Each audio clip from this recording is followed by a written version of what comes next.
369장 죄짐 맡은 우리 구주 하나님께 찬송하며 나가겠습니다. 찬송가 369장입니다. 찬송가 369장.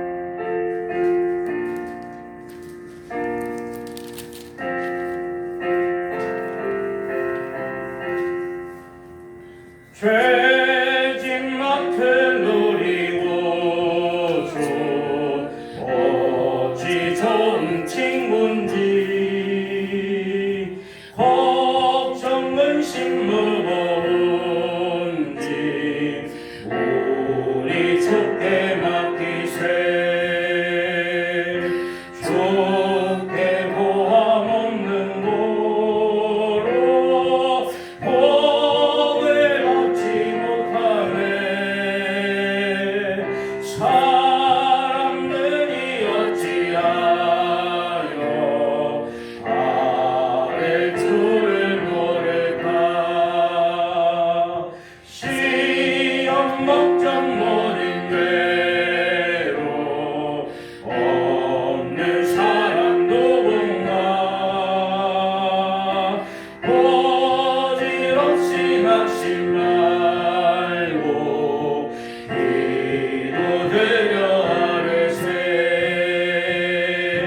이런 진실하신 친구 찾아올 수 있을까. 우리 약함 아시오니 어찌하니 아뢰까. 근심 걱정 무거운지 아니 진짜 누군가. 비난처는 우리 예수 주께 기도드리세. 세상 친구 멸시하고 너를 조롱하여도 예수 품에 안기었어 참된 위로받겠네.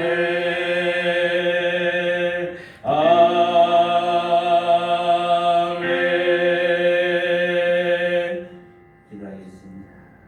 하나님 아버지, 오늘도 생명 주시고 새날을 허락하여 주셔서 하나님 감사합니다. 하나님 이 새벽에 하나님의 하나님 되심을 겸손히 인정하며 하나님 앞에 엎드려 하루를 시작하오니 하나님 이 시간 우리에게 은혜를 베풀어 주시옵소서. 아버지, 하루의 첫 시간을 오직 말씀과 기도 가운데 시작합니다. 하나님 말씀 가운데 기도 가운데 하나님의 영이 충만하게 하여 주셔서 오늘도 여러 시험과 유혹 가운데서도 아버지 우리가 잘 분별할 수 있는 영적 분별력을 허락하여 주시고 하늘의 힘과 능력과 지혜로 오늘도 승리하게 하여 주시옵소서. 하나님 우리가 구하기도 전에 우리에게 있어야 할 것을 다 아시는 하나님께서 오늘도 가장 좋은 것으로 풍성하게 채워 주시옵소서. 하나님 오늘도 하나님이 우리를 다스려 주시고 그리고 통치하여 주시고 주장하여 주심으로 말미암아 아버지 우리의 어떤 삶의 영역 속에서도 하나님이 함께하여 주심으로 형통의 복을 누리게 하여 주시옵소서. 특별히 질병으로 고통하는 성도님들이 있습니다. 아버지 이 새벽에도 친히 찾아가 주셔서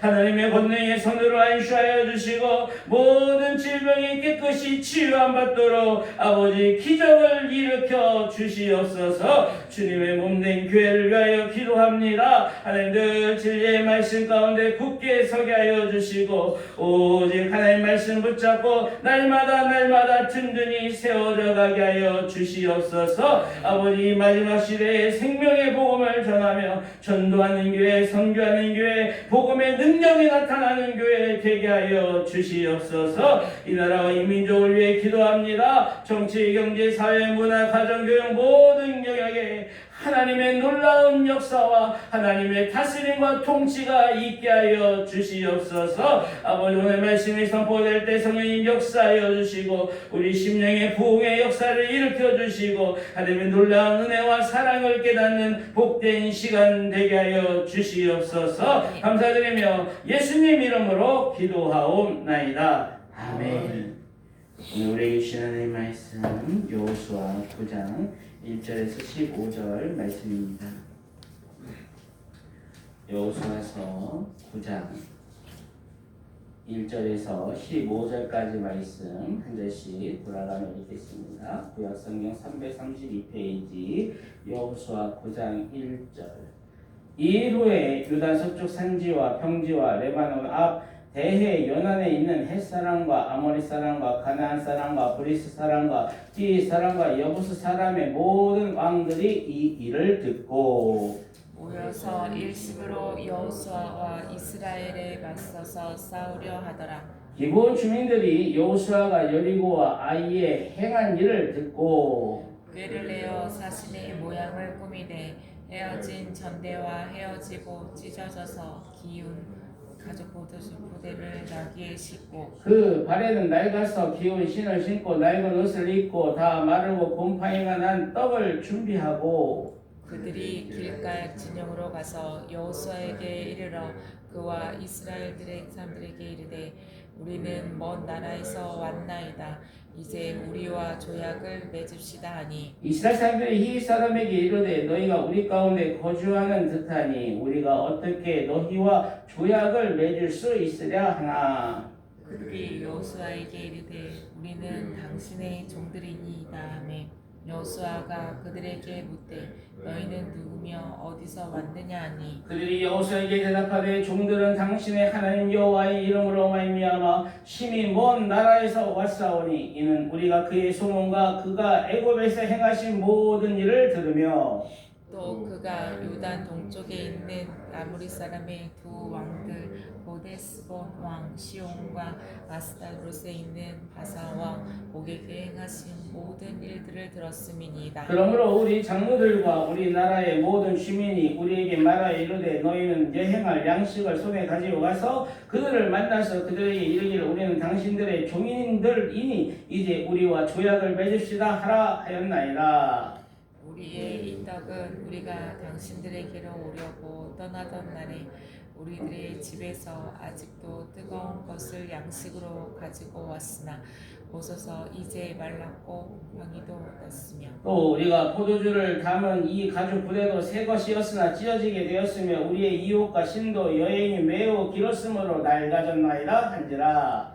우리가 그들의 양식을 취하고는 어떻게 할지를 여호와께 묻지 아니하고 다 같이 읽겠습니다. 여호수아가 곧 그들과 합친하여 그들을 살리리라는 조약을 맺고 회중 족장들이 그들에게 맹세하였더라. 아멘.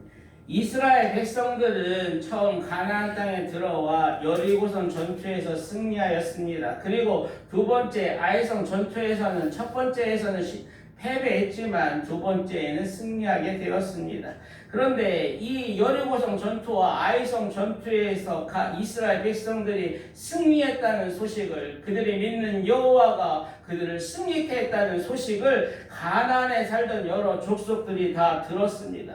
너무나 두려운 나머지 그들은 모두 연합하여 한 마음으로 이스라엘에 대하여 대항하여 맞서 싸우기로 결정했습니다. 그러나 그 중에 기브온 사람들은 이스라엘과의 전쟁 대신에 화친 조약을 맺기를 원했습니다. 그런데 어찌된 일인지 기브온 사람들이 마치 아주 먼 나라에서 온 것처럼 자신들을 꾸미고 여호수아에게 자신들을 먼 나라에서 왔다고 속이고 거짓말을 하였습니다. 4절에 보니까 꾀를 내어 자신의 모양을 꾸미되 헤어진 전대와 헤어지고 찢어서 기운 가죽 포도 부대를 나귀에 싣고 5절에 그 발에는 낡아서 기운 신을 신고 낡은 옷을 입고 다 마르고 곰팡이가 난 떡을 준비하고 6절에 그들이 길갈 진영으로 가서 여호수아에게 이르러 그와 이스라엘 사람들에게 이르되 우리는 먼 나라에서 왔나이다.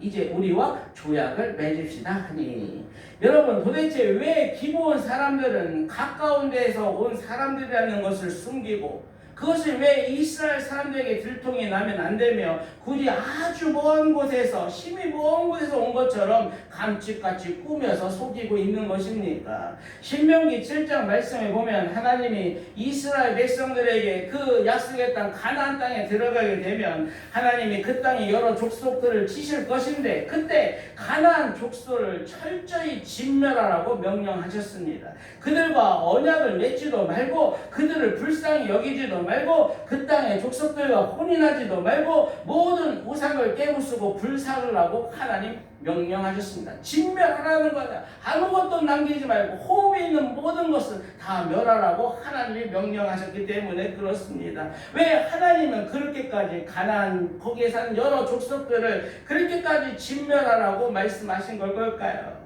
왜냐하면 가나안 땅의 문화는 우상 숭배의 문화로 그들은 아예 처음부터 진멸하지 않으면 오히려 그 우상 숭배하는 문화가 그들의 힘과 그들이 가진 것들 그 문화 때문에 오히려 이스라엘 백성들이 거기에 잡혀 먹히게 될 것이기 때문에 그렇게 말씀하셨던 것입니다. 여러분 지혜의 왕 솔로몬이 세운 그 왕국이 왜 속절없이 무너졌습니까? 솔로몬 왕이 정략적으로 많은 이방 나라 여인들과 결혼을 하므로 그 여인들의 그 나라의 문화와 이방신들이 이스라엘에 들어오므로 이스라엘의 유일신 여호와의 신앙이 흔들리고 그리고 결국은 그 나라가 분열되고 쪼개지게 된 것이 아니겠습니까?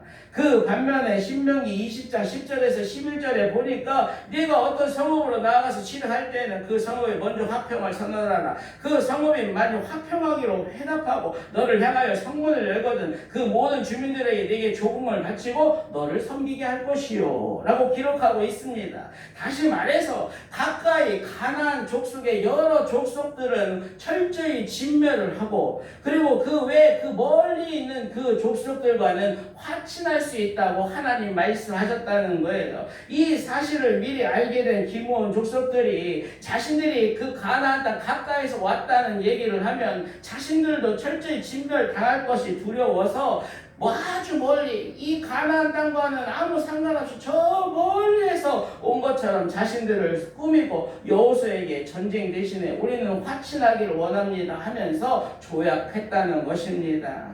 그런데 여기서 14절 말씀을 주목해 보시면 좋겠습니다. 14절에 무리가 그들의 양식을 취하고는 어떻게 할지를 여호와께 묻지 아니하고 여호수아와 이스라엘 백성들이 그 조약을 맺을지 안 맺을지 어떻게 할지를 하나님께 묻지 아니하고 기도하지 아니하고 그것들을 살려주겠다는 화친 조약을 맺고 맹세했다는 것입니다. 여러분 어떤 중요한 결정을 앞두고 하나님의 뜻을 묻는 기도를 하지 않으면 그 결정과 그 선택이 큰 실수를 낳게 된다고 오늘 말씀해 주시는 것입니다. 사랑하는 여러분 우리도 마찬가지입니다. 우리의 바쁜 일상 속에서 뭔가를 선택하고 결정할 때 우리는 서두를 때가 있습니다. 내 경험, 이 세상의 상식 그리고 이 세상의 가치관대로 판단하고 결정할 때가 있습니다. 그러나 먼저 하나님의 뜻을 묻고 하나님 앞에 기도하지 않으면 우리는 잘못된 선택을 할 수밖에 없다고 말씀하십니다. 작든 크든 하나님의 뜻을 묻지 않을 때 결국 우리는 어려움에 빠지게 된다고 우리에게 하나님 말씀하시는 것입니다. 사랑하는 여러분 앞에 뭔가 중요한 선택이나 결정을 앞두고 있습니까? 그렇다면 이 시간 하나님 말씀을 기준으로 하나님의 뜻을 묻는 귀한 시간 되시면 좋겠습니다. 당장 눈앞에 이익이나 평안보다 먼저 하나님의 기쁨, 하나님의 영광을 구하는 기도를 하시면 좋겠습니다. 모든 선택의 기준이 말씀과 기도에 있을 때 우리의 실수와 잘못된 길에서 우리는 벗어날 수 있다고 오늘 하나님 우리에게 말씀하십니다. 여러분 우리 교회도 중요한 선택과 결정을 앞두고 있습니다. 이를 위해서도 함께 기도하시면 좋겠습니다. 말씀을 마무리하겠습니다. 이 시간 말씀 붙잡고 제가 먼저 기도하겠습니다. 모든 지혜와 권능의 하나님 아버지, 여호수아와 이스라엘 백성들이 어떻게 할지를 하나님께 묻지 아니하여 큰 실수를 낳았듯이 우리도 때로는 바쁜 일상 속에서 영적 자만에 빠져 하나님께 기도를 묻지 않는 죄를 범할 때가 있었음을 고백합니다. 하나님, 우리를 불쌍히 여겨주시고 아버지, 우리를 용서하여 주시옵소서. 주님, 우리가 크고 작은 것을 선택하고 결정할 때 결코 서두르지 않게 하여 주시고 내 경험과 세상의 가치관을 내려놓고 오직 하나님의 말씀을 기준으로 삼아 하나님의 뜻을 구하는 기도의 사람 되게 하여 주시옵소서. 아버지, 당장의 눈앞에 이익에 현혹되지 않게 하시고 거짓된 꾸밈과 이 세상의 유혹을 분별하는 영적 분별력을 우리에게 허락하여 주시옵소서. 주여, 특별히 우리 교회가 중요한 결정들을 앞두고 있사오니 하나님께 친히 간섭하여 주시고 도와주시고 친히 인도하여 주셔서 주님의 몸된 교회가 날마다 든든히 세워져 가게 하여 주시옵소서. 감사드리며 예수님 이름으로 기도하옵나이다. 아멘. 이 시간 나의 말씀 붙잡고 기도하며 나아가기를 원합니다. 여호수아와 이스라엘 백성처럼 큰 승리가 있은 후에 영적 자만에 빠져서 너무나 중요한 결정을 앞두고 하나님께 기도를 묻지 아니한 우리의 모든 실수들, 지난날의 잘못들을 용서해달라고 기도하시면 좋겠습니다. 바쁜 일상 속에서도 내 경험, 이 세상의 상식과 가치관, 그것을 따르는 것이 아니라 당장 내 눈앞에 이익을 쫓아 서두르는 어리석음을 범하지 않게 달라고 기도하시면 좋겠습니다.